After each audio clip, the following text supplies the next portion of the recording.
বাংলাদেশের উজানে অর্থাৎ ভারত থেকে নেমে আসা পানিতে ভয়াবহ আকার ধারণ করেছে দেশের বন্যা পরিস্থিতি। ইতিমধ্যেই বাংলাদেশের সীমান্তবর্তী বাঁধ খুলে দিয়েছে ভারত। এরপরই রাতারাতি ভয়ঙ্কর আকার ধারণ করেছে দেশের সামগ্রিক বন্যা পরিস্থিতি। এরই মাঝে এই ভয়াবহ বন্যায় অন্তত ৩০ লাখেরও বেশি মানুষ পানিবন্দী হয়ে পড়েছে। হঠাৎ করে আসা এমন ভয়াবহ বন্যায় একদম দিশেহারা হয়ে গেছে সাধারণ মানুষজন।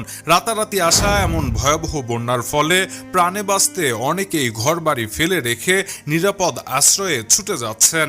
আবহাওয়া অফিসগুলোর দেওয়া তথ্য মতে আগামী ৪৮ ঘন্টায় উজানে ভারী বৃষ্টিপাত হতে পারে। এর ফলে দেশের বন্যা পরিস্থিতির আরও অবনতি হতে পারে। সংবাদ মাধ্যমগুলো থেকে জানা গেছে এরই মধ্যে দেশের অন্তত ১২টি নদীর পানি বিপদসীমার উপর দিয়ে প্রবাহিত হচ্ছে। একই সঙ্গে ভারত থেকে আসা ভয়াবহ বন্যার পানি